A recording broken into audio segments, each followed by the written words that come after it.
உங்களோட அரசியல் முன்னோடி ஒரு எடுத்துக்காட்டு அப்படின்னா யாரு மேம்? இப்போது இருக்கக்கூடிய எதிர்க்கட்சி தலைவர் திரு எடப்பாடி பழனிசாமி அவர்களுமே சினிமா பின்னணியே கிடையாது. இப்போ 2024 உங்களோட பர்ஃபார்மன்ஸ் எப்படி இருக்குன்னு நினைக்கிறீங்க மேம்? சென்ற ஆண்டை விட இந்த ஆண்டு 2025 கொஞ்சம் வேகமாகவே கட்சி பணிகளை நாங்கள் செஞ்சிட்டு இருக்கோம். இந்த இளைஞர்கள் ஏதோ ஒரு வகையில் அரசியலை இப்போ பார்க்க தொடங்கியிருக்காங்க. அது புதிய நபர்கள் அரசியலுக்கு வந்ததுனால கூட இருக்கலாம். ஒரு ஹிஸ்ட்ரியை நான் மேக் பண்ணுவேன், இந்த டெசிஷன்னால இந்த மொத்த தமிழ்நாடே இந்தியாவே என்னை திரும்பி பார்க்கும் அப்படின்னா என்ன டெசிஷன் எடுப்பீங்க? எல்லாராலையும் செய்ய முடிஞ்ச ஒன்று தான். உலகம் முழுவதுமே ஒரு கெட்ட வார்த்தைங்கிறது கோவத்தில் பேசுகிறாங்க. ஆனால் அந்த கெட்ட வார்த்தை ஒரு பெண்ணை பற்றி, ஒரு பெண்ணுடைய கேரக்டரை பற்றியோ அல்லது அந்த பெண்ணுடைய உடல் உறுப்புகளை பற்றியோ தான் அந்த கெட்ட வார்த்தையை உருவாக்கியிருக்காங்க. அது எப்போ அப்போ பெண்கள் நிலைமை, பெண்கள் வெளியில் பேசுவதற்கு அச்சப்பட்ட காலமாக இருந்திருக்கலாம். ஏன் ஒரு பொண்ணை பற்றியே பேசுகிறீங்க, ஏன் ஒரு பெண்ணோட கேரக்டரை பற்றி பேசுகிறீங்க, பெண்ணோட உறுப்பை பற்றி பேசுகிறீங்கன்னு கேள்வி கேட்க முடியாத ஒரு காலகட்டத்தில் உருவாக்கியிருக்கலாம். ஆனால் இன்றளவும் அது தொடர்ந்துக்கிட்டே வர்றதை பார்க்கும்போது நிச்சயமாக இந்த மாதிரி யார் பெண்ணை குறித்தும் பெண்ணோட பாடி பார்ட்ஸ் குறித்தும் பேசுகிறாங்கன்னா, இப்போ தமிழ்நாட்டை பொறுத்த வரைக்கும் பார்த்தீங்கன்னா திராவிடியன் மாடல்னு ஒன்று போயிட்டு இருக்கு. அந்த திராவிடியன் மாடல் உண்மையாகவே தமிழ்நாட்டில் ஒரு பெரிய இம்பாக்டை கொடுத்துருக்கா, இல்லை அது ஒரு பிராண்டிங் கான்செப்டாக நீங்கள் பார்க்குறீங்களா? முழுவதுமாக விளம்பர மாடல் தான் இந்த ஆட்சி. அவங்க வந்ததுலேருந்து விளம்பரப்படுத்திக்கிட்டே இருக்காங்க. அவர்களை விளம்பரப்படுத்திக்கிறது, அவங்க குடும்ப உறுப்பினர்களுக்கு பொறுப்பு கொடுக்கறது, பதவி கொடுக்கறது. அன்று கூட முதல்வர் பேசுகிறாரு, நேற்று வந்தவரை துணை முதல்வராகவே ஆக்கிட்டாங்க. அது அவருக்கு என்ன தகுதி இருக்கு? இதுதான் உங்க திராவிட மாடலா? தமிழ்நாடு ஒரு ஐடியாலஜியை பேஸ் பண்ணி ரூல் ஆயிட்டு இருக்கா, இல்ல ஒரு ஜஸ்ட் ஒரு ஃபேன் பேஸை மட்டும் வச்சு ரூல் ஆயிட்டு இருக்கா? இது ஐடியாலஜியா மாறினா நல்லா இருக்கும். அதுக்கு அடுத்த ஆட்சி மாற்றம் தான் ஐடியாலஜியா ஆட்சி புரியும்.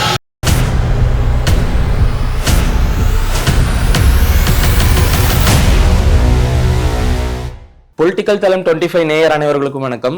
இன்னைக்கு நம்ம கூட திருமதி ராஜேஸ்வரி பிரியா அவங்க இணைஞ்சிருக்காங்க. வணக்கம் மேம். வணக்கம் மேம். ரீசெண்டாக உங்களை பற்றி நாங்கள் வீடியோ டெலிகாஸ்ட் பண்ணியிருந்தோம், பார்த்தீங்களா? பார்த்தேன். நல்லா இருந்துச்சா? அருமையாக இருந்தது, ரொம்ப நல்லா இருந்துச்சு. நிறைய பேர் எங்களுக்கு அதுக்கு ஒரு நல்ல ரெஸ்பான்ஸ் கிடைச்சிருந்தது. உங்களுக்கு ரொம்ப நன்றியை தெரிவிச்சுக்கிறேன். ஏன்னா இது மாதிரி உண்மையாகவே களத்தில் இருந்து மக்களுக்காக குரல் கொடுக்குறவங்களை தேர்வு செய்து நீங்கள் இது மாதிரி ஒரு வீடியோ போட்டதுக்கு என்னுடைய மனமாக நன்றியை தெரிவிச்சுக்கிறேன். உங்களை பற்றி நிறைய ஆராய்ச்சியில் ஈடுபட்டிருந்தோம் அந்த வீடியோ டெலிகாஸ்ட் பண்ணுறதுக்கு முன்னாடி. ஸோ அதை பார்த்து உண்மையாகவே எங்களுக்கு ஒரு பெரிய இன்ஸ்பைரிங்காக இருந்துச்சு. ஒரு லேடி எப்படிரா இத்தனை வருஷமாக ஒரு கட்சி ஆரம்பித்து அதை பின்தொடர்ந்துட்டு வராங்க அப்படின்றது ரொம்ப இன்ஸ்பைரிங்காக இருந்தது மேம். ஆமாம், ரொம்ப கஷ்டமான விஷயந்தான். ஏன்னா பொதுவாகவே அரசியல் அப்படிங்கிறது பெண்களுக்கு எட்டாத ஒரு இலக்காக தான் இருந்துகிட்டு இருக்கு இது நாள் வரைக்குமே. எல்லா பெண்களுக்கும் சாத்தியப்படுறதில்ல. அப்படி இருக்கும்போது இதில் ஒரு தனிப்பட்ட ஒரு முடிவெடுத்து ஒரு கட்சி தொடங்கி அதில் 7வது ஆண்டு அடியெடுத்து வச்சு அதில் பயணம் மேற்கொள்கிறோம், அதை வளர்ச்சியை நோக்கி மேற்கொள்கிறோங்கிறது மற்றவர்களுக்கு எடுத்துக்காட்டாக இருக்கணும் அப்படிங்கிறதுக்காகவே நிறைய கஷ்டமான பாதையை நான் கடந்து வந்துட்டு இருக்கேன். கண்டிப்பா நம்ம இந்த வீடியோல பேசும்போது கூட உங்களை மாதிரி பல பெண்கள் இந்த மாதிரி அரசியலுக்கு வரணும் அப்படின்னு சொல்லியிருந்தீங்க. ஆமா ஆமா. உங்களோட அரசியல் முன்னோடி ஒரு எடுத்துக்காட்டு அப்படின்னா யாரு மேம்? அரசியல் முன்னோடி கண்டிப்பாக நான் சிங்கப்பூர்ல ஒரு 9 ஆண்டுகள் இருந்ததுனால திரு லீ குவான் யூ அவர்களை தான் சொல்லுவேன். சிங்கப்பூருங்கிற ஒரு நாட்டை உருவாக்கின பெருமை அவருக்கு உண்டு. மலேசியாவிலேருந்து சிங்கப்பூர் பிரியும் போது கனிம வளம் கிடையாது, மேனுஃபேக்சரிங் பண்ண முடியாது, இவங்க எப்படி வாழ்வாதார மக்களுக்கு உருவாக்க போகிறாங்க, இது மாதிரி பல கேள்விகள் எல்லா உலக நாடுகள்லேருந்தெல்லாம் எழுப்பப்பட்டது. அந்த சூழ்நிலையில் ஒரு தனி மனிதர் ஒட்டுமொத்த பேரையும் ஒன்றிணைச்சு, மலை பீப்புள், சைனீஸ் பீப்புள், தமிழ்காரவங்க, இவங்க 3 பேரையும் ஒருங்கிணைத்து ஒற்றை குரலாக ஓங்கி ஒலித்து இவ்வளவு ஒரு சிறப்பான ஒரு நாடாக மாற்றி இன்னைக்கு ஒரு ஹப்புன்னே சொல்லலாம். இன்னைக்கு உலகம் முழுவதுமே எல்லா நாடுகளிலிருந்துமே சிங்கப்பூருக்கு போகிறதுக்கும் பிடிக்கும், அவங்க பிஸ்னஸ் பண்ணவும் பிடிக்கும். அப்படி ஒரு நாட்டை உருவாக்கியிருக்காங்க. அதன் அடிப்படையில் அவரை ரொம்ப பிடிக்கும். அவருடைய ஹார்ட் ஒர்க்கு, அவரோட மைண்ட் செட் எப்படி இருந்தது, அதெல்லாம் நான் டீப்பாகவே படிச்சிருக்கேன். அதனால் ரொம்ப பிடிக்கும். அப்புறம் இங்கே பார்த்தீங்கன்னா நம்ம தமிழகத்தில் ஜெயலலிதா அம்மா அவர்களை நாம் நிச்சயமாக ஒரு ரோல் மாடலாக தான் எடுத்துக்க முடியும். 1982லலாம் பார்த்தீங்கன்னா அப்போ பெண்கள் அரசியலுக்குள்ளெல்லாம் வர்றதுங்கிறது ரொம்ப கஷ்டம். அதுலேயும் ஒரு தலைவியாக உருவாகணும் அப்படிங்கிறது மிகவும் கடினமான ஒன்று. அப்போ வந்து குறுகிய காலகட்டத்துக்குள்ளே 82 வராங்க, 91 சிஎம் ஆயிடுறாங்க. அப்படிங்கும்போது அது ஒரு அசாத்தியமான திறமை மட்டுமல்ல, அவங்களுக்கு ஒரு மக்களுடைய ஆதரவும் அதிகமாக இருந்திருக்குங்கிறத நான் கவனிக்கும் போது மிகப்பெரிய ஆளுமையாக பார்க்குறேன். ஏன்னா அவங்க பெண்களுக்கு பொதுவாகவே நிறைய செஞ்சுருக்காங்க, பள்ளி குழந்தைகளுக்கு. நம்ம அந்த ஒரு திரைப்படத்தின் வாயிலாக கூட அதை எடுத்துகிட்டு போய் காமிச்சாங்க. குழந்தைகளை பார்க்கும்போது அவங்க சத்துணவு சார்ந்த அதில் தான் முதல்ல பொறுப்பில் இருந்தாங்க. அப்போ அந்த குழந்தைகளுடைய சத்துணவை வந்து சரியான முறையில் கொடுக்கணும். அப்போ அவங்களோட அணுகுமுறை முழுவதுமாக மக்களை சார்ந்து இருந்ததுனால மக்களுக்காக உருவாக்கப்பட்ட ஒரு தலைவியாக அவங்களோட அரசியல் வாழ்க்கை முழுவதும் இருந்தது ஒரு பெரிய இன்ஸ்பிரேஷனாக. அதுலேயும் அவங்க எதிர்கட்சியிலேருந்து பல கான்சிக்வன்சஸை ஃபேஸ் பண்ணியிருக்காங்க. ஆமாம், நிச்சயமாக. சட்டமன்றத்தில் மிகப்பெரிய அவமானம். ஒரு பெண்ணை வந்து இது மாதிரி எது மாதிரி செய்யக்கூடாதோ அது மாதிரி எல்லாம் அவங்க புடவை உருவி அந்த அளவுக்கெல்லாம் நடந்ததெல்லாம் ஒரு சவாலாக ஏற்றுக்கிட்டு நான் முதல்வராக தான் வருவேன் அப்படிங்கிறதையும் அவங்க ஏற்றுக்கிட்டு அது மாதிரியே வந்தது ஒரு மிகப்பெரிய விஷயம். அதனால் அவங்க ஒரு ரோல் மாடல். அதுக்கு பிறகு இப்போது இருக்கக்கூடிய எதிர்க்கட்சி தலைவர் திரு எடப்பாடி பழனிசாமி அவர்களுமே சினிமா பின்னணியே கிடையாது.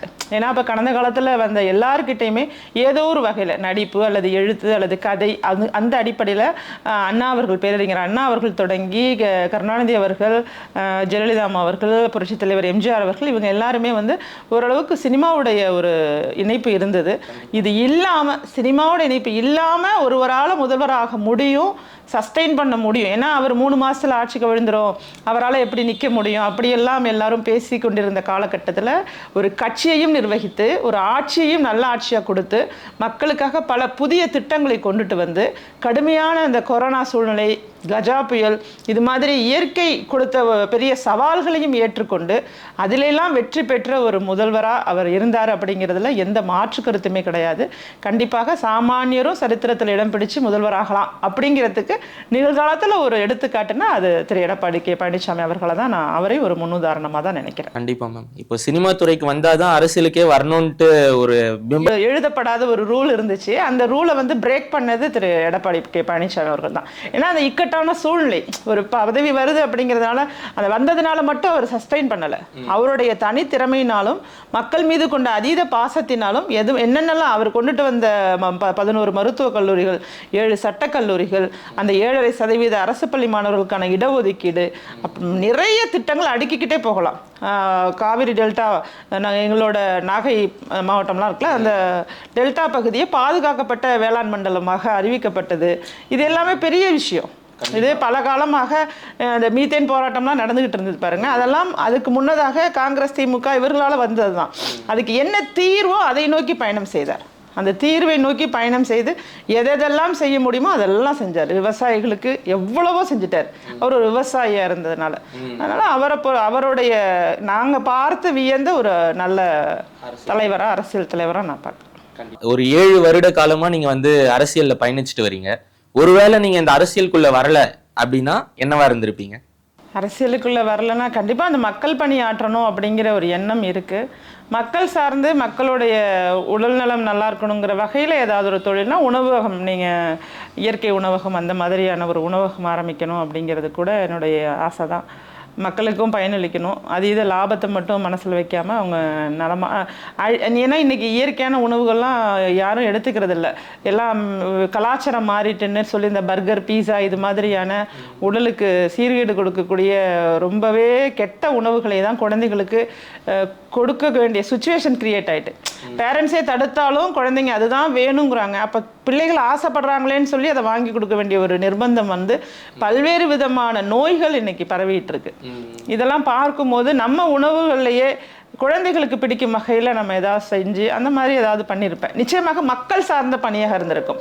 மக்களுக்கு எது நன்மை பயக்குமோ அது மாதிரியான ஒரு விஷயத்த நான் பண்ணியிருந்திருப்பேன். அப்போ ஃபியூச்சரில் நிறைய மலிவு விலையில் தர உணவகங்களை நாங்கள் பார்க்கலாம். கண்டிப்பாக பார்க்கலாம், கண்டிப்பாக பார்க்கலாம். கடவுளோட அருள் இருந்துச்சுன்னா நிச்சயமாக.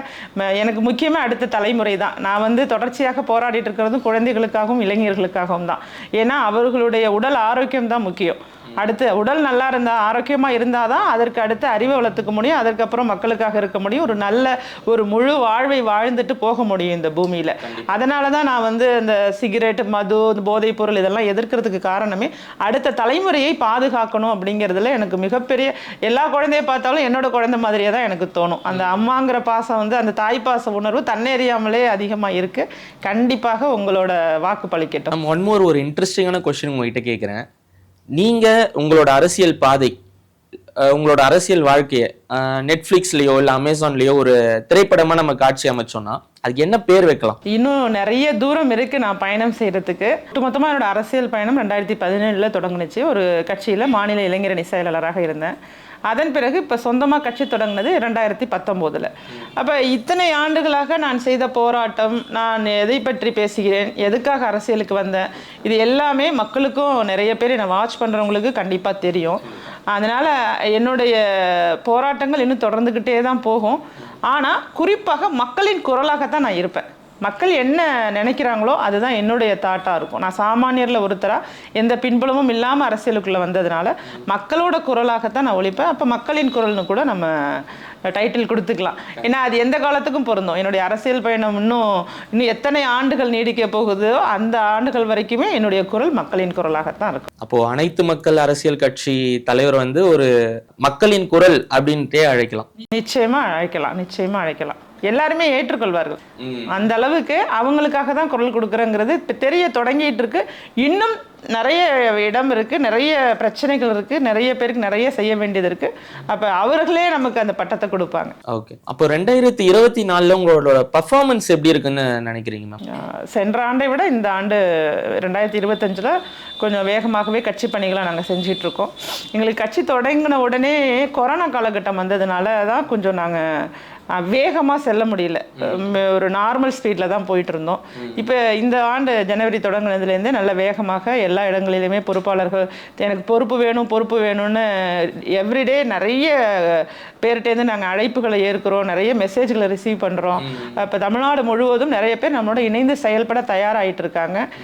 40 மாவட்டங்கள்லையுமே நாங்கள் வந்து அலுவலகம் திறக்கிறதுக்கு அது சம்பந்தமான வேலைகள் நடக்குது. ஒவ்வொரு மாவட்டத்திலையும் இப்போ சென்ற வாரம் கடலூரில் பண்ணியிருந்தோம், சென்ற மாதம். இப்போ இந்த மாதம் 2-3 இடங்களில் அலுவலகம் திறக்கிறதுக்கு நாங்கள் தயார்படுத்திட்டு இருக்கோம். அதனால் ரொம்பவே சிறப்பாக இருக்குது. பெண்களும் இளைஞர்களுமே அதிக பேர் கட்சியில் இணைகிறதுக்கு. ஏன்னா இப்போ தான் அவங்களுக்கு தெரிய வருது, இந்த இளைஞர்கள் வந்து ஏதோ ஒரு வகையில் அரசியலை இப்போ பார்க்க தொடங்கியிருக்காங்க. அது வெதர் புதிய நபர்கள் அரசியலுக்கு வந்ததுனால கூட இருக்கலாம். அப்படி பார்க்கும்போது அரசியலில் வேறு யாரெல்லாம் இருக்கிறாங்க அப்படின்னு பார்க்கும்போது என்னையுமே ஒரு வரிசையில் அவங்க வச்சு இவங்க என்ன பண்ணுறாங்கன்னு பார்ப்போம் அப்படின்னு பார்க்க தொடங்கி அதில் இம்ப்ரெஸ் ஆகி இவ்வளோ பண்ணியிருக்காங்களா அப்படின்னு, இவ்வளோ பேசியிருக்காங்களா, எல்லாத்துக்கும் குரல் கொடுத்துருக்காங்க, எல்லாத்துக்கும் போராடி இருக்காங்க. பெண்கள் சம்மந்தப்பட்டதாக இருக்கட்டும், போதைப்பொருள் சம்மந்தப்பட்டதாக இருக்கட்டும், டாஸ்மாகாக இருக்கட்டும், எந்த பயமும் இல்லாமல் இவ்வளோ துணிச்சலாக போயிருக்காங்க. இதெல்லாம் நாங்கள் சினிமாவில் தானே பார்த்துருக்கோம். இது மாதிரிலாம் யங்ஸ்டர்ஸ் மத்தியில் ஒரு இம்பேக்ட் கிரியேட் ஆகிட்டு, அதனால் நம்மளுடைய வளர்ச்சிங்கிறது நல்லாவே இருக்குது. இன்னும் நிறைய இந்த ஒரு ஆண்டுக்குள்ளே மிகப்பெரிய வளர்ச்சி எட்டுவோம். கண்டிப்பாக. ரீசெண்டாக கூட உங்கள் கட்சியில் நிறைய இளைஞர்கள் இணைஞ்ச மாதிரி நீங்கள் பதிவு போட்டிருந்தீங்க, அதையும் நாங்கள் பார்த்தோம். இன்னொரு விஷயம் வந்து நம்மளோட சேனலில் போஸ்ட் பண்ண வீடியோவை பார்த்துட்டு திருத்தணியிலேருந்து சில மகளிர் வந்து உங்களுக்கு காண்டாக்ட் பண்ணியிருந்தாங்கன்ட்டு கேள்விப்பட்டேன். ஆமாம், அவங்களோட பிரச்சனை ஒன்று சொல்லியிருந்தாங்க, அரசுக்கு வலியுறுத்த சொல்லி. அதுதான் நான் முறையான வகையில் எப்படி பண்ணணுமோ அதுக்கு தீர்வை நம்ம செஞ்சு கொடுத்துடலாம். அது கண்டிப்பாக. ஆனால் தீர்வு கிடைக்கக்கூடிய அனைத்து பிரச்சனைகளுமே நம்மளால் தீர்த்து வைக்க முடியும். அரசாங்கத்தை வலியுறுத்த முடியும்னா அதுக்காக தானே இருக்கோம். ஒன்று அதிகாரத்தில் இருக்கணும், அல்லது அதிகாரத்தில் உள்ளவங்கள வேலை செய்ய வைக்கணும். இது ரெண்டு தான் ஒரு அரசியல்வாதியோட மெயின் டியூட்டியாக இருக்கணும். அதிகாரத்தில் இருக்கும்போது என்னுடைய அதிகாரத்தை சரியான வகையில் மக்களுக்காக செயல்படுத்தணும். அதிகாரத்தில் இல்லாத பொழுது அதிகாரத்தில் உள்ளவங்களை தட்டி கேட்டு ஏன் இப்படி பண்ணுறீங்க, என்ன காரணம், ஏன் இதை மக்களுக்கு செஞ்சு கொடுக்கக்கூடாதுங்கிறத நம்ம போய் அவங்கள கோரிக்கையாக வைக்கலாம், கேட்கலன்னா போராட்டம் செய்யலாம். கண்டிப்பாக. ஸோ மக்கள் வந்து உங்களை பார்த்துட்டே வாட்ச் பண்ணிகிட்டே இருக்காங்கன்றது இதுலேருந்தே தெரியுது. நன்றி. 2025-26 தேர்தலில் மக்களுக்கு ஒரு வாக்குறுதி கொடுப்பீங்க அப்படின்னா என்ன மேம் கொடுப்பீங்க? அதாவதுங்க, வாக்குறுதி அப்படிங்கிறது நிறைய ஒரு புத்தகமே போடுறாங்க. அதை நம்ம வந்து ஒரு வரியிலெல்லாம் சொல்லிட்டு போனால் சரியாக இருக்காது. எல்லாரையும் கவர் பண்ணுற மாதிரி தான் வாக்குறுதிகள் அமையணும். ஆனால் ஒன்று மட்டும்தான் என்னோட மைண்டில் இருக்கிறது, என்ன செய்ய இயலுமோ அதை மட்டும் வாக்குறுதியாக கொடுக்கணும். மக்களை ஏமாற்றும் வகையில் ஒரு ஓட்டு வாங்கணுங்கிறதுக்காக எனக்கு இந்த ரகசியம் தெரியும், நான் இப்படி பண்ணிடுவேன் அப்படி பண்ணிடுவேன், இப்படியெல்லாம் பொய் வாக்குறுதிகளை கொடுக்கக்கூடாதுங்கிற வாக்குறுதியை வேணால் நான் இப்போ கொடுத்துக்கிறேன். கண்டிப்பா என்னோட வாக்குறுதி நிச்சயமாக எது சாத்தியப்படுமோ, என்னென்னலாம் சாத்தியம். இன்னைக்கு நிதி நிலைமையை பார்க்கணும், தமிழகத்துக்கு எவ்வளவு கடன் இருக்குன்னு பார்க்கணும். இந்த கடன் இருக்கும்போது என்னென்ன திட்டங்களை நம்ம புதிதாக கொண்டு வர முடியும், அதை எப்படி கொண்டு வர போகிறோம், அதை கொண்டுட்டு வர்றதுக்கு நம்ம எந்த துறையை சார்ந்து செய்கிறோம், இதெல்லாம் இருக்குல்ல. இதையெல்லாம் சார்ந்து தான் நாம் தேர்தல் வாக்குறுதிகளை கொடுக்கணும். நாம் ஏதோ ஒன்று இந்த எலெக்ஷனில் வெற்றி பெற்றா போதுங்கிற மாதிரியே தேர்தல் வாக்குறுதிகளை கொடுத்து, இன்றைக்கி பாருங்கள், ஆசிரியர்கள் எடுத்துங்க, போக்குவரத்து ஊழியர்கள் எடுத்துங்க, தற்காலிக பணியாளர்கள் எடுத்துக்குங்க, மாணவர்களுக்கு கல்வி கடன் எடுத்துக்குங்க, நீட் எழுதுகிற மாணவர்கள் எடுத்துக்குங்க. இது மாதிரி எல்லாருமே பாதிக்கப்பட்டுட்டாங்க. உங்களை நம்பி தான் ஓட்டு போட்டோம், உங்களை நம்பி தான் ஓட்டு போட்டோம் அப்படிங்கிற இடம் இருக்காது. நிச்சயமாக அனைத்து மக்கள் அரசியல் கட்சி வாக்குறுதி கொடுத்தா 100% செய்து முடிக்கக்கூடிய வாக்குறுதிகளை மட்டுமே கொடுப்பேன் அப்படிங்கிறத நான் வாக்குறுதியாக கொடுப்பேன். வாக்குறுதியை பற்றி பேசுறதுனால ஒரு விஷயம் கேட்குறேன். இந்த தமிழ்நாடு இருக்கட்டும், இல்லை நம்மளோட ஓவரால் இந்தியன் பாலிடிக்ஸாக இருக்கட்டும், உங்களை திரும்பி பார்க்குற விதமாக ஒரு ஹிஸ்ட்ரியை நான் மேக் பண்ணுவேன், இந்த டெசிஷன்னால இந்த மொத்த தமிழ்நாடே இந்தியாவே என்னை திரும்பி பார்க்கும் அப்படின்னா என்ன டெசிஷன் எடுப்பீங்க? இந்தியா மட்டும் இல்லாமல் உலக அளவில் இன்னைக்கு ஒரு பெரிய பிரச்சனை அப்படின்னே சொல்லலாம். இன்னைக்கு வரைக்குமே அந்த பெண்களை சமமாக நடத்துகிறோம் அப்படிங்கிற இடம் வந்து பேச்சளவில் தான் இருக்குது, அது செயலளவில் மாறலை. நம்ம முன்பை விட கொஞ்சம் முன்னேறி வந்திருக்கோங்கிறத ஏற்றுக்கொள்ளலாம். வீட்டுக்குள்ளே வச்சு அடுப்படியிலே போட்டு அந்த மாதிரிலாம் இல்லாமல் இன்றைக்கி கல்வியில் முன்னேறி வந்துட்டுருக்காங்க, வெளியில் வர தொடங்கிட்டாங்கங்கிறத நான் ஏற்றுக்கொள்ளலாம். ஆனால் அந்த ஊதியம் குறித்தோ அல்லது இழிவாக பேசுகிறது, பெண்களை வந்து அப்யூஸ் பண்ணுறது, அல்லது பெண்களுக்கு எதிரான குற்றங்கள், இதெல்லாமே காலமாக தொடர்ந்துக்கிட்டே இருக்குது உலகம் முழுவதும். அப்போ இதற்கெல்லாம் ஒரு முற்றுப்புள்ளி வைக்க வேண்டும் அப்படின்னா அதுக்கு என்ன மாதிரியான செயல்பாடுகள் இருக்கணும், சட்ட திருத்தம் என்ன கொண்டுட்டு வரணும், அதை எப்படி ஹெவியாக மாற்றணும், அந்த இடத்த நான் கவனிப்பேன். ஃபஸ்ட்டு ஒரு எளிமையான ஒன்று தான், எல்லாராலையும் செய்ய முடிஞ்ச ஒன்று தான். உலகம் முழுவதுமே ஒரு கெட்ட வார்த்தைங்கிறது கோவத்தில் பேசுகிறாங்க. ஆனால் அந்த கெட்ட வார்த்தை ஒரு பெண்ணை பற்றி, ஒரு பெண்ணுடைய கேரக்டரை பற்றியோ அல்லது அந்த பெண்ணுடைய உடல் உறுப்புகளை பற்றியோ தான் அந்த கெட்ட வார்த்தையை உருவாக்கியிருக்காங்க. அது எப்போ உருவாக்குனாங்கங்கிறது தெரியல, ஆனால் அது உருவாக்கி பல காலம் இருக்கும். அப்போ பெண்கள் நிலைமை, பெண்கள் வந்து வெளியில் வந்து பேசுவதற்கு அச்சப்பட்ட காலமாக இருந்திருக்கலாம்.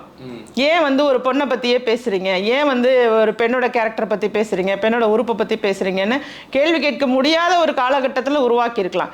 ஆனால் இன்றளவும் அது தொடர்ந்துக்கிட்டே வர்றதை பார்க்கும்போது நிச்சயமாக இந்த மாதிரி யார் பெண்ணை குறித்தும் பெண்ணோட பாடி பார்ட்ஸ் குறித்தோ பேசுகிறாங்கன்னா அவங்களுக்கு கடுமையான தண்டனை கொடுக்கணும்.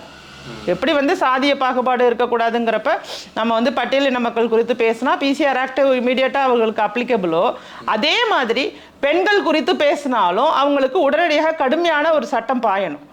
அதை நான் பண்ணுவேன்.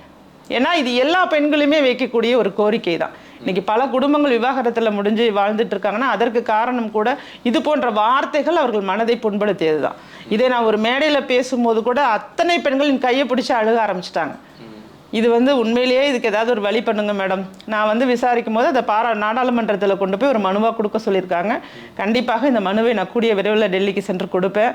இதுக்கு என்ன ஸ்டெப் எடுக்கிறாங்கன்னு பார்ப்பேன். அப்படி இல்லைன்னா அவங்க ஸ்டெப் எடுக்கலைன்னா அதன் பிறகு தான் நீதிமன்றத்தை அணுகணும். நீதிமன்றத்தை அணுகி இதற்கான ஒரு தீர்வை நிச்சயமாக பெறுவேன். இந்த விஷயம் உலக அளவில் பேசப்படும். இப்போ வந்து பார்க்கக்கூடிய இப்போ திரைப்படங்களில் முன்னணி நடிகர்கள் கூட அது மாதிரியான வார்த்தைகளை பயன்படுத்துறது அப்படிங்கிறது ஏற்றுக்கொள்ள முடியலை. ஏன்னா அந்த வார்த்தை வந்து அவங்கள பொறுத்த வரைக்கும் சினிமாவுக்கு தேவையாக இருக்கலாம். அந்த இடத்துல வச்சா அந்த அழுத்தம் வரும். ஏதோ ஒரு சீனை வந்து கிரியேட் பண்ணுற. ஏன்னா சினிமாக்காரங்கள்ட்ட போய் நீங்கள் என்ன பேசினாலும் இது சினிமாவுக்காகன்னு தான் பேசுகிறாங்களே தவிர எந்த இடத்துலையுமே அது பார்க்குற மக்களுக்காகங்கிற எண்ணமே இல்லை. அதை முழுவதுமாக ஒரு பிஸ்னஸாக தான் பார்க்குறாங்களே தவிர அது மக்கள் பார்த்து ரசிக்கிறாங்க அல்லது பார்த்து கற்றுக்கிறாங்க அல்லது பார்த்து ஏதோ ஒரு வகையில் அவங்கள பாதிக்கும் அது மாதிரியான சிந்தனையே இல்லாமல் தான் இன்றைக்கி பெரும்பாலான சினிமாக்கள். எல்லாத்தையும் சொல்லிட முடியாது, சில நல்ல படங்களும் வந்துக்கிட்டு இருக்கு. ஏன்னா நல்ல படங்களையும் நம்ம ஆதரிக்க வேண்டிய நிலை இருக்குது. கலைத்துறை நல்லா இருக்கணும், சினிமா என்றைக்குமே நல்லா இருக்கணும்னு நினைக்கக்கூடிய ஆள் தான் நான். ஆனால் இன்றைக்கு பெரும்பாலான திரைப்படங்கள் அந்த வர்த்தகத்திலேயே அந்த எப்படி நம்ம பிஸ்னஸ் இம்ப்ரூவ் பண்ணுறதுன்னு என்ன வேணாலும் பேசுறது, என்ன வேணாலும் பண்ணுறது, அது மாதிரி இருக்குது. இருக்கு. லேட்டஸ்டா பார்த்த ஒரு படத்துல கூட ஒரு முன்னணி நடிகர் அந்த வார்த்தையை பயன்படுத்தி இருந்தாரு.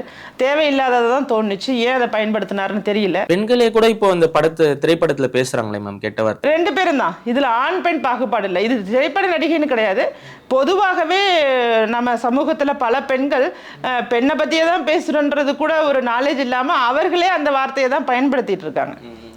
நடிகை நடிகர்லாம் பிரிக்க வேண்டாம், பொதுவாகவே ஆண் பெண் இருபாலருமே வந்து அந்த வார்த்தைகளை பயன்படுத்துறாங்க. நான் சொல்றேன், யாரு பயன்படுத்தினாலும் சட்டம் செல்லும்.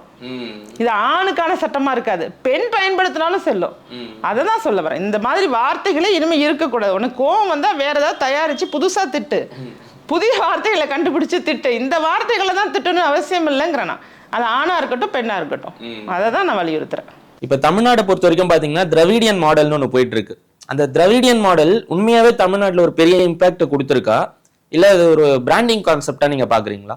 பிராண்டிங் கான்செப்ட் தான். ஏன்னா இன்னைக்கு இருக்கக்கூடிய முதல்வர் திரு ஸ்டாலின் அவர்களுக்கோ அல்லது திரு உதயநிதி அவர்களுக்கோ நீங்க திராவிடம் என்றால் என்ன அதை டிஃபைன் பண்ணுங்கன்னு முழுசா கேட்டா கூட அவர்களால் முழுமையான பதில் சொல்லவே முடியாது. அடுத்து இன்ப நிதியும் வந்துட்டாரு, அது அடுத்ததும் வந்துருவாரு, அது இருக்கட்டும்.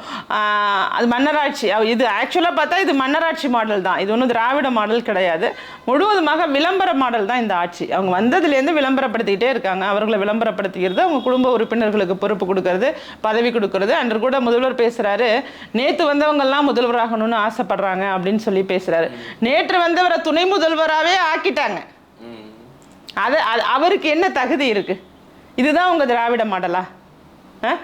காலம் காலமாக கட்சிக்காக உழைத்து எவ்வளவோ போராட்டங்கள் பண்ணி சிறைக்கு சென்று கஷ்டப்பட்டவங்கெல்லாம் கட்சியில் இருக்கும்போது உங்க மகன் அப்படிங்கிறதுக்காக உடனடியாக துணை முதல்வர் ஆக்கி பார்த்த நீங்க இதெல்லாம் பத்தி பேசலாமா? இதெல்லாம் பேசவே அவங்களுக்கு என்ன பேசுறோன்னு கூட தெரியல. இல்ல மேம், அவரும் இளைஞர் அணியில ஒரு பொறுப்புல இருந்து அதுக்கப்புறமா தான் 2000 எப்ப வந்தார் ஒரு அரசியலுக்குன்னு நீங்க எடுத்து பாருங்க.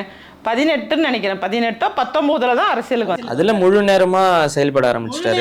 செயல்படுறதுன்னு இல்லைங்க, முழு நேரம் பகுதி நேரம்லாம் கிடையாது. அரசியலுக்குள்ள எப்போ வந்தாருங்கிறது தான். அப்ப 2017 அரசியல் 18 அரசியலுக்கு வந்தவங்களுக்கு எம்எல்ஏ சீட் கொடுத்துருவாங்களா? அதுதான் உதயநிதி அவர்களுக்குலாம் திராவிடம்ங்கிற வார்த்தைக்கு நீங்க ஒரு விளக்கம் கொடுங்கன்னு சொல்லி ஒரு 10 செகண்ட் பேச சொன்னா கூட அவருக்கு தெரியாது. அவருக்கு அந்த நாலேஜுமே அவர் கிரியேட் பண்ணிக்க வேண்டிய இடத்துக்கே போகல. அவருக்கு எல்லாமே எளிதாக கிடைச்சிட்டு. இது திராவிடியன் மாடல்ங்கிறத விட வாரிசு மாடல்னு சொல்லலாம், விளம்பர மாடல்னு சொல்லலாம், எது வேணாலும் சொல்லலாம். அப்படி இல்லைன்னா அந்த மது மாடல்னு சொல்லலாம். ஏன்னா அவங்களோட கட்சி கூட்டத்திலேயே பீர் பாட்டில் வச்சு பரிமாறுறாங்கல்ல. அதனால இதுக்கு நிறைய மாடல், ஒரு மாடல் இல்லை, இது பல மாடல்களோட தொகுப்பு தான் இந்த ஆட்சியை நான் பார்க்குறேன். வாரிசுகளுக்கு கொடுக்கப்பட்ட முக்கியத்துவத்தை கட்சியில் காலம் காலமாக இருக்கிறவங்களுக்கு அவங்க கொடுக்கல. அவங்க கட்சியிலேயே சாக்கோட்டை அன்பழகன் 2011 இப்போ 3வது முறையாக எம்எல்ஏ இருக்கார். அவருக்கு இன்னைக்கு வரைக்கும் மினிஸ்டர் கிடையாது. ஆனால் 18 அரசியலுக்கு வந்து உடனடியாக அவருக்கு மாநில இளைஞரணி செயலர் கொடுக்கப்பட்டு உடனடியாக அவரை வந்து நீங்கள் 21 எம்எல்ஏ ஆக்கி உடனடியாக துணை முதல்வராக்கி, இதெல்லாம் என்ன நியாயம்? இவர் வந்து பேசுகிறார், இப்போ பேசுகிறார் முதல்வர் மு.க. ஸ்டாலின் அவர்கள், நேற்று வந்தவங்கெல்லாம் முதல்வராகணும்னு ஆசைப்படுறாங்க அப்படின்னு சொல்லி பேசுறதுக்கு இவருக்கு என்ன தகுதி இருக்கு? மகன்கிற ஒரே ஒரு தகுதியை மட்டுமே வச்சுக்கிட்டு, மகன்கிற தகுதியை தவிர அவருக்கு வேறு என்ன எக்ஸ்ட்ரா தகுதி இருக்கு? எத்தனை முறை சிறைக்கு போனாரு? எவ்வளவு வழக்குகள் இருக்கு அவர் மேல? எத்தனை போராட்டத்தை மேற்கொண்டாரு? எத்தனை உண்ணாவிரதத்தை மேற்கொண்டாரு? ஒரு முட்டையும் ஒரு கல்லையும் தூக்கிட்டாங்கன்னா அவங்க பெரிய அரசியல்வாதியா, பெரிய அரசியல் தியாகியா? அவருக்கும் நிறைய ஃபாலோவர்ஸ் இருக்காங்க, நிறைய தொண்டர்கள் இருக்காங்க. ஃபாலோவர்ஸ் எதை அடிப்படையாக கொண்டு வந்தாங்கங்க? ஃபாலோவர்ஸ் எல்லாருக்கும் இருக்கலாங்க. ஃபாலோவர்ஸ் அப்படிங்கிறவங்க என்ன மாதிரியான ஃபாலோவர்ஸ்னு பாருங்க. உருவாக்கப்பட்ட ஃபாலோவர்ஸ் தான். தானாவே தன்னிச்சையாக வந்து ஆஹா இவர் பெரிய தலைவர் அப்படின்னு சொல்லி யாருமே வரல. நீங்க நீட் ரகசியம் தெரியும்னு சொன்னதே ஒரு அப்பட்டமான பொய். இன்னும் மக்கள்கிட்ட போய் உங்க நகையெல்லாம் கொண்டுட்டு போய் நீங்க அடகு வைங்க, நாங்க தள்ளுபடி செஞ்சிடறோம் நகை கடனை அப்படின்னு சொன்னது எவ்வளவு பெரிய குற்றம் தெரியுமா? ஒரு அரசியல்வாதி இதெல்லாம் செஞ்சாங்கன்னா என்ன ஆகும் நாடு? அதனால நான் ஒன்றும் இல்லாததெல்லாம் பேசக்கூடிய ஆளே கிடையாது. நீங்க அறிவாளியாக இருந்தால் நான் பாராட்டுவேன், அறிவுபூர்வமான ஒரு பேச்சு இருந்தால் நானே ரசிப்பேன். நல்ல ஆட்சி கொடுத்தீங்கன்னா நாங்களே அப்ரிஷியேட் பண்ணுவோமே. எங்களுக்கு என்ன, மக்கள் நல்லா இருக்கணுங்கிறத தவிர எங்களுக்கு வேற எந்த நோக்கமுமே கிடையாது. நீங்க செய்த குற்றங்கள், நீங்க செஞ்சுக்கிட்டு இருக்க செயல்கள், நீங்க பேசுற விதம், நீங்க பிரஸை ஹேண்டில் பண்றது, இதெல்லாம் பார்க்கும்போது உங்களுக்கு இவ்வளவு அவசரமாக இவ்வளவு பெரிய பதவி தேவையா? அதுதான் வாரிசு அரசியலுக்கு வரலாம், தாராளமா வரலாம். வாரிசுங்கிறதுக்காக அரசியலுக்கு வரக்கூடாதுன்னு நான் சொல்லல. பட் தகுதி வாய்ந்த வாரிசாக இருக்கணும். உங்களுடைய தகுதியையும் திறமையையும் நீங்க வந்து மக்களுக்கான பணியையும் கால அவகாசம் எடுத்து நீங்க நடத்திட்டு வாங்கன்னு தான் சொல்றோமே தவிர மகன்கிறதுனால மட்டும் உடனடியாக உங்களுக்கு கிடைச்சிட்டு இல்ல. அதை எதிர்க்கிறோம். அதை ஏன் எதிர்க்கிறோம்? உங்களுக்கு நிர்வாகத்திறன் இல்லை, உங்களுக்கு மக்களை பற்றி எதுவுமே தெரியாது, அப்ப மக்கள் சிரமப்படுவாங்க. உங்களை மாதிரியான ஆட்சியாளர்கள் உருவானா மக்கள் தானே சிரமப்படுறாங்க. அதற்காக எதிர்க்கிறோம். வேறு என்ன எங்களுக்கு பிரச்சனை? அப்ப திராவிட மாடல்னே ஒண்ணு இல்ல அப்படி. இது வாரிசு மாடல் தான். இப்ப டிஆர்பி ராஜா அவர்களுக்கு அமைச்சர் பதவி கொடுக்கப்பட்டிருக்கு, அன்பில் மகேஷ் அவர்களுக்கு அமைச்சர் பதவி கொடுக்கப்பட்டிருக்கு. இந்த மாதிரி நீங்க எடுத்தீங்கன்னா இது ஒட்டுமொத்தமாக இது ஒரு வாரிசு மாடல். இன்னும் சொல்லிக்கிட்டே போகலாம். இன்னும் யார் யார் மகன் எந்தெந்த வாரியத்தில் இருக்காங்க, எந்த போர்டில் இருக்காங்க, என்ன பண்றாங்கிறத நம்ம சொல்லி அடுக்கிக்கிட்டே போகலாம். இது கம்ப்ளீட் வாரிசு மாடல். இதுல மற்றவர்களுக்கெல்லாம் இடமில்லை. காலம் காலமாக அடிமட்ட தொண்டராக போஸ்டர் ஒட்டிக்கிட்டு இருந்தவங்க போஸ்டர் தான் நீ ஒட்டணும். கட்சி கொடியை கட்டிக்கிட்டு நீங்கள் வந்து போஸ்டர் ஒட்டிக்கிட்டு கூட்டத்தை ரெடி பண்ணிக்கிட்டு மாங்குன்னு வேலை பார்த்து உழைச்சி உங்கள் வீட்டில் உள்ளவங்கள்ட்ட எல்லாம் நீங்கள் என்னென்ன வார்த்தையிலே திட்டு வாங்கிக்கிட்டு காலம் காலமாக என் கட்சின்னு வேலை பார்த்துட்டு இருக்க உங்களுக்கு எந்த பிரதிபலனுமே இல்லை. இங்கே யாருக்கு பிரதிபலன் இருக்குங்கிறத அவர்களுக்கே தெரிஞ்சிட்டல மக்களுக்கு. அதான் அது வந்து ஒரு வேதனையோட சொல்கிறேன். ஏன்னா இன்னைக்கு கட்சியில் பணியாற்றியவர்களும் என்னோட உறவினர்கள், என்னுடைய சகோதரர்கள், என்னோட பெரியப்பா, என்னோட சித்தப்பா, இப்படி வச்சுக்குவோமே. கண்டிப்பா அது 50 ஆண்டு காலமாக உள்ள கட்சி தானே. அதனால அவர்களை நினைத்து நம்ம ஆதங்கப்படுறோம். அந்த ஆதங்கத்தை வெளிப்படுத்துறோம். இதுல ஒன்றும் தவறு இல்லை. அவருக்கு ஃபாலோவர்ஸ் எப்படி வந்தாங்க? சினிமாவில் நடிக்க வச்சிங்க, சினிமா மூலமா அவரை வந்து எப்படியாவது பிரபலமாக்கணும்னு நினைச்சிங்க. இன்னைக்கு நீங்க சொல்றீங்க ராஜேஸ்வரி பிரியாவை பத்தி ஒரு வீடியோ போட்டாங்க, அது 40,000 பேர் பார்க்குறாங்க, 1,00,000 பேர் பார்க்குறாங்க, 10 லட்சம் பேர் பார்க்குறாங்கன்னா நான் அரசியலையும் மக்களை பற்றி மட்டுமே பேசிட்டு இருக்கேன். அதன் மூலமாக கிடைத்தவர்கள் அவங்க. இது வந்து 4 கோடிக்கு சமம். ஆனா அவங்கள பொறுத்த வரைக்கும் ஒரு குடும்பத்தின் வாரிசு, சினிமா நடிகர், அதிகாரத்தில் இருக்கிறவங்க, பலம் பொருந்தியவர்கள். இதுல இந்த ஃபாலோவர்ஸ் வந்து எதை விரும்பி வந்தாங்கன்னு நீங்க பார்க்கணும். இந்த ஃபாலோவர்ஸ் நம்ம நாட்டுக்கு ஆபத்தானவர்களாக தான் நான் பார்க்குறேன். இவங்களால எந்த பிரயோஜனமும் இருக்க போறதில்லை. அவர்கள் சுயநலத்திற்காக வந்தவர்களாகத்தானே இருப்பாங்க. இப்போ நம்மளை போய் பார்த்துட்டு கமெண்ட் கொடுத்து இவங்க வரணும்னு நினைக்கிறாங்கன்னா அவங்க நாட்டுக்கானவங்க. நம்ம நாடு இது மாதிரியான ஆட்கள் வரும்போது தான் அடுத்த ஜெனரேஷன் நல்லா இருப்பாங்க, இவர்களை போன்றவர்கள் அரசியலுக்குள்ள இருக்கணும், வரணும் அப்படிங்கிற ஒரு பொதுநல சிந்தனை உள்ளவர்கள் என்னை போன்றவர்களை ஊக்குவிக்கிறாங்க. அவங்களுக்கு எந்த எதிர்பார்ப்பும் சுயநலமும் கிடையாது. அவங்களுக்கு முழுவதுமாக நாடு நல்லா இருக்கணும்னு நினைக்கிறவங்க. ஆனா நான் நல்லா இருக்கணும்னு நினைக்கிறவங்க தான் இவர்களை எல்லாம் ஆதரிப்பவர். உங்க பார்வையில திராவிட மாடல்ன்றது ஒரு பிராண்டிங் மாடல்? நிச்சயமாக அவர் பிரசாந்த் கிஷோர் உருவாக்கி கொடுத்திருப்பாருன்னு நினைக்கிறேன். திராவிட மாடலை வந்து நீங்க வந்து ஒரு பிராண்டிங் மாடல் அப்படின்னு சொல்லும்போது நான் உங்களுக்கு இன்னொரு கேள்வியை வைக்கிறேன். தமிழ்நாடு வந்து ஒரு ஐடியாலஜியை பேஸ் பண்ணி வந்து ரூல் ஆயிட்டு இருக்கா, இல்ல ஒரு ஜஸ்ட் ஒரு ஃபேன் பேஸை மட்டும் வச்சு ரூல் ஆயிட்டு இருக்கா? ஆமா, இப்போ அது வந்து எப்படி சொல்றதுன்னா அந்த புகழ் அப்படிங்கிறத தான் அவங்க ஃபேமாக இருக்கணும், அவங்க ஃபேமஸ் பர்சனாலிட்டியாக இருக்கணும். அது அடிப்படையில் தான் திமுகவோட ஆட்சி நடந்துட்டு இருக்கு. அதாவது திரு கருணாநிதி அவர்களுடைய மகனாகத்தான் மு க ஸ்டாலின் அவர்களை பார்த்துட்டு இருக்காங்க. அங்கே நீங்கள் போயிட்டு ஏதாவது ஐடியாலஜி புதுசாக என்ன பண்ணாங்க, என்ன இருக்குது அப்படின்னு பார்த்தா ஒன்றுமே இல்லை. அவர்களுடைய ஐடியாலஜியில் உருவாக்கப்பட்டது அப்படின்னு சொல்லி எதுவுமே இல்லை. இப்போ நீங்கள் 1000 ரூபா பெண்களுக்கு கொடுப்பது கூட எல்லா கட்சியினருமே அதை வரவேற்றாங்க. எல்லா கட்சியினரோட வாக்குறுதியிலுமே அது இடம்பெற்றிருந்துச்சு தான். அதெல்லாம் வந்து புதுமையாக அவங்க எதுவும் அவங்க மட்டும் ஸ்பெசிஃபிக்காக பண்ணாங்கன்னு கூட சொல்ல முடியாது. இன்னும் சொல்லப்போனால் அந்த விஷயத்தை ஆரம்பிச்சு விட்டதே திரு கமலஹாசன் அவர்கள் தான். நம்ம எல்லாருமே ஏற்றுக்கணும். அவங்கள தான் முதல்ல வந்து அந்த மகளிருக்கு கொடுக்கணும் அப்படிங்கிற விஷயத்த ஆரம்பிச்சு விட்டது அவர் தான். இதில் திமுகவுக்கு எந்த கிரெடிட்டும் அவங்க போய் எடுத்துக்க முடியாது. இந்த 4 ஆண்டுகளில் வந்து நடத்தப்பட்ட அனைத்து திட்டங்களுமே அதிமுக காலத்தில் உருவாக்கப்பட்டது. மருத்துவக் கல்லூரி இப்போ திறப்பு விழா தான் பண்ணாங்க, அவங்க தான் கொண்டுட்டு வந்தது.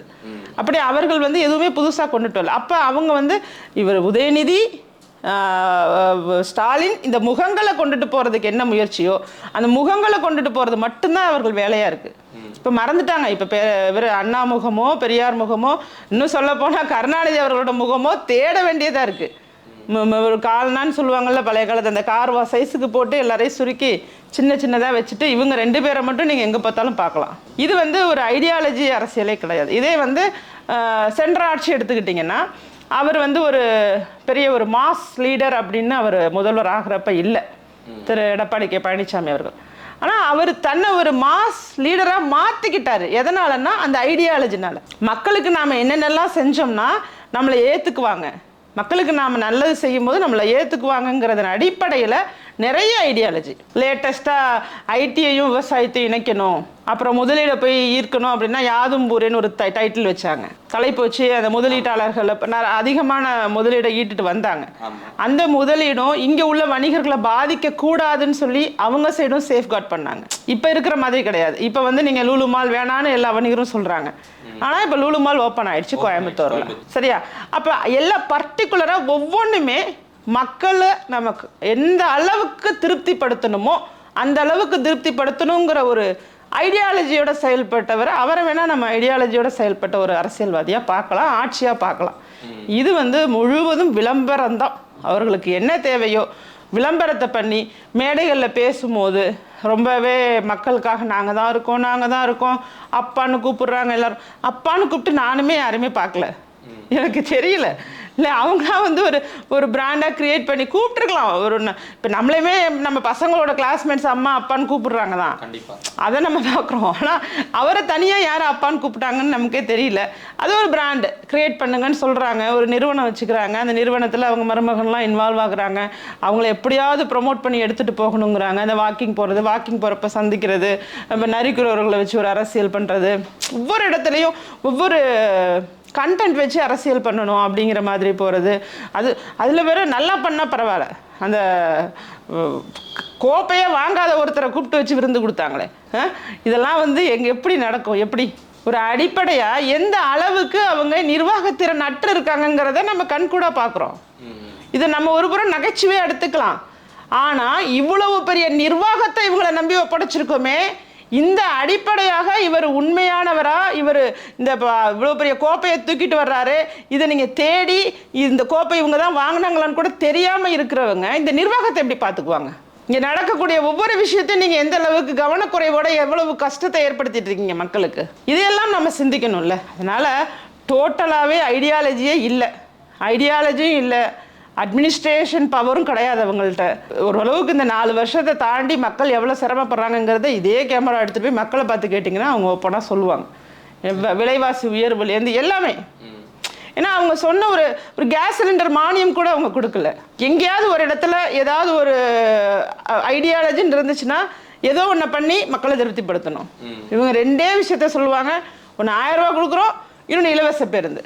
அந்த இலவச பேருந்தையும் கொடுத்துட்டு என்னமோ இப்போ பயங்கரமாக புது பேருந்தை வாங்கி கொடுத்த மாதிரி, எந்தெந்த பேருந்தெல்லாம் 4 டயர் மட்டும் இருக்கும் அந்த பேருந்துக்கு பேர் தான் இலவச பேருந்து.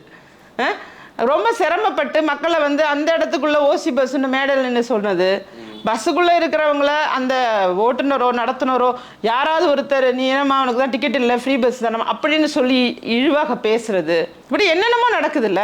இந்த பெண்களுக்காக நீங்கள் வந்து செய்யணும்னா அவங்களுக்கு நிறையவே செய்ய முடியும். இப்போ ஜெயலலிதா அம்மா அவர்கள் காலகட்டத்தில் ஆடு மாடு வளர்க்குறதா இருக்கட்டும், மகளிர் சுய உதவிக்குழு மூலமாக நிறைய பிஸ்னஸ் இம்ப்ரூவ் பண்ணாங்க. நிறைய பெண்கள் வந்து தன்னோட காலில் நிற்கணுங்கிறத மோட்டிவேட் பண்ணி நிறைய பண்ணினாங்க. இன்னைக்கு நீங்கள் உங்களுடைய கட்சி சார்ந்தவர்களுக்கு, கட்சி சார்ந்த பெண்களுக்கு அந்த உதவிகள் எல்லாம் செய்துவிட்டு அதை வேறு விதமாக மடைமாற்றிட்டு சில பெண்கள் கட்ட முடியாமல் சிரமப்படுறது, அந்த லோன் எடுத்துட்டு சிரமப்பட்டு இருக்காங்க. நிறைய இன்றைக்கு இருக்கக்கூடிய ஆட்சியோட நிலையை நம்மளே மக்கள்கிட்ட போய் பேசணும்னா கதறி கதறி சொல்கிறாங்க. அதுக்கு காரணம் திறன் இல்லை. அவங்க திறனையும் வளர்த்து கொள்ளலை. அவங்க முழுக்க முழுக்க நம்புறது விளம்பரத்தை மட்டும்தான். ஏன்னா சென்ற முறை அந்த விளம்பரத்தின் மூலமாக ஆட்சிக்கு வந்ததுனால அவங்க நினச்சிட்டு இருக்காங்க அதே மாதிரியே மக்கள் மனநிலை இருக்கும்னு. அது முற்றிலும் தவறு. அந்த மனநிலை மக்களிடம் மாறிட்டு நீங்கள் எல்லாமே பண்ணினது எல்லாமே ஒரு கண் துடைப்பாக விளம்பரத்தை தான் பண்ணீங்க. ஏன்னா நாமளே பார்த்தோம் அந்த வெள்ளத்தப்ப ஸ்டாலின் தான் வராரு, விடியல் தர போறாருங்கிறத ஒரு லேடி பாடினதை பார்த்தோம். ஸ்டாலின் தான் வந்தார், தண்ணியில் தவிக்க விட்டாரா என்னமோ சொல்லி அந்த லேடி பாடினதை நம்ம பார்த்தோம். இது மக்களோட வாய்ஸ் தானே, நம்மளா போய் சொல்லி கொடுத்தோம். மக்கள் வந்து முழுவதுமாக எல்லா இடத்துலையுமே இவங்க தோத்துட்டாங்க. ஒரு இயற்கை பேரிடருந்து கூட காப்பாற்ற முடியல. ஒரு சென்னை மாநகரத்தில் எல்லா வேலையும் முடிஞ்சுட்டுனாங்க, 90% முடிஞ்சுட்டுனாங்க. தத்தளிச்சுது சென்னை. அது சொல்ல தேவையில்லைல்ல, வேலை வந்து நடந்துட்டு இருக்கு, இவ்வளோ முடிஞ்சிருக்குன்னு சொல்லலாம். சொல்வதெல்லாமே பொய். அந்த பொய்யை சொல்லி சொல்லி இன்னைக்கு வரைக்கும் ஆட்சி பண்ணிட்டு இருக்காங்க.